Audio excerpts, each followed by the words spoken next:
Hello viewers, আসসালামু আলাইকুম। সবাই কেমন আছেন? আলহামদুলিল্লাহ, আমরা ভালো আছি।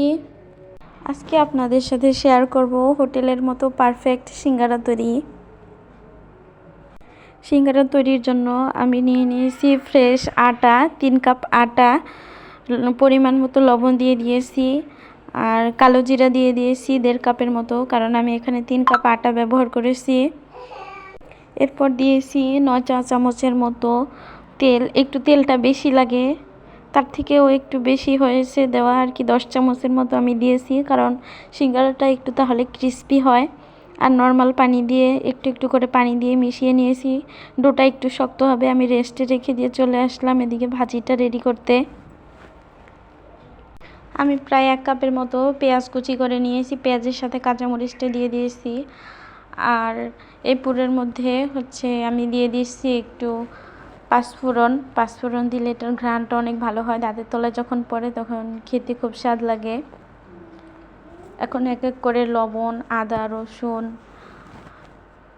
এরপর হলুদের গুঁড়া, মরিচের গুঁড়া, জিরার গুঁড়া, ধনিয়ার গুঁড়া, গরম মশলার গুঁড়া সব এক এক করে দিয়ে মিশিয়ে নেব। তো পেঁয়াজটা একটু পুড়ে যাচ্ছিল, তো পানি দিয়ে ভালোভাবে মিশিয়ে এটাকে কষিয়ে নেব। ভালোভাবে কষানো শেষে আমি আলুগুলো কেটে কিউব কিউব করে রেখেছিলাম, আলুগুলো দিয়ে একটু নাড়াচাড়া করে পরে বেশ কিছু পরিমাণ পানি দিয়ে দেব, কারণ আর নইলে এটা সিদ্ধ হবে না। সিদ্ধ হওয়ার জন্য এটাতে পানি ব্যবহার করতে হবে। ঢাকা দিয়ে বেশ কিছুক্ষণ রান্না করার পরে আলুটা সিদ্ধ হয়ে গেছে। তো আমি কয়েকটা আলু একটু আধা ভাঙা করে দিয়েছিলাম। আর আমি অ্যাড করব একটু বোম্বাই মরিচ, সেজন্য ঝালটা একটু কম দিয়েছিলাম। বোম্বাইয়ের মরিচটা অ্যাড করলে এত সুন্দর ঘ্রাণ করে, অনেক সুন্দর বাস আসে, খেতে খুব স্বাদ হয়। একটু ঝাল লাগে অবশ্য, কিন্তু বোম্বাই মরিচটা দিলে খুব স্বাদ হয়। একটু লবণ কমে হয়েছিল, আমি আবার লবণটাকে একটু অ্যাড করে নিয়েছি। শেষে একটু জিরার গুঁড়া দিয়ে নামিয়ে নিব। ধনেপাতা ওইভাবে ঘরে ছিল না, আর আমি কাঁচা পেঁয়াজটা দিইনি, কারণ শেষের দিকে কাঁচা পেঁয়াজটা দিলে এটা আমার কাছে খেতে অবশ্য ভালো লাগে না। আপনারা চাইলে দিতে পারেন, অনেকে কাঁচা পেঁয়াজটা শেষের দিকে দেয়। এদিকে আমার ভাজিটা রেডি হয়ে গেছে, ততক্ষণে আমার ডোটাও পারফেক্টভাবে আর কি তৈরি হয়েছে। ডোটাকে একটু আমি ভালোভাবে ময়ান করে লেচি কেটে নেব, সবগুলো সমান করে লেচি কেটে নিব, কারণ এক একটা লেচি থেকে 2টা করে সিঙ্গারা হবে। সবগুলো আগে কেটে নিলে ভালো হয়। সব কেটে নিয়ে এখন আমি চলে গেলাম রুটিটা বেলার জন্য। এই লেচিগুলো একটু লম্বাটে করে বেলতে হয়, একবারে রুটির মতো গোল না, কিন্তু লম্বাটে করতে হয়। লম্বাটে করে মাঝখান বরাবর কেটে নিচ্ছি, কারণ এক এক খণ্ড দিয়ে এক একটা সিঙ্গারা তৈরি হবে। আমি আগে সব কাটাকাটির কাজটা করে নিলাম, সবগুলোকে বেলে কেটে নিয়েছি।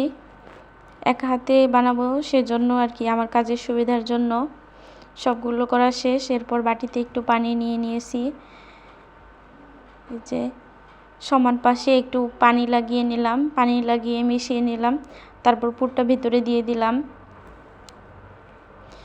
এরপর যেখানে রাউন্ড শেপটা আছে এটাকে টেনে এই সাইডে লাগিয়ে দিতে হবে, একটু চেপে দিলেই লেগে যাবে।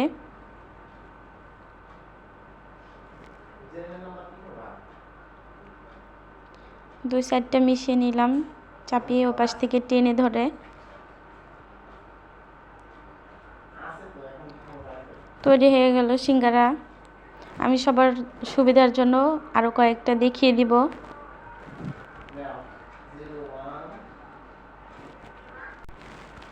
আমি এভাবে এক এক করে পুর দিয়ে সিঙ্গারাগুলোকে বানিয়ে নেব। আপনাদের সুবিধার জন্য আমি ভিডিওটা স্লো করে রাখছি। যারা নতুন বানাতে পারে না তারা এই ভিডিওটা দেখলে অবশ্যই বানাতে পারবেন দোকানের মতো পারফেক্ট সিঙ্গারা। আপনারা চাইলে বিকালের নাস্তায় অথবা বাচ্চাদের টিফিনে এই সিঙ্গারাটা তৈরি করে দিতে পারেন।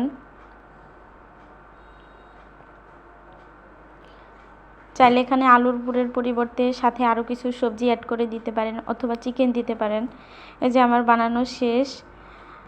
আমি সাদা প্লেটেরগুলো ভেজে নিব, আর স্টিলের প্লেটে যেগুলো রেখেছিলাম ওগুলো আমি ফ্রোজেন করে বক্সে করে রেখে দিব।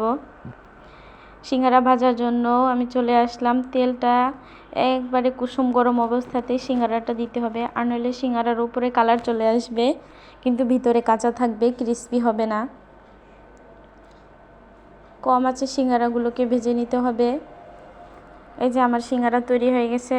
একবার হলেও আপনারা বাসায় তৈরি করবেন।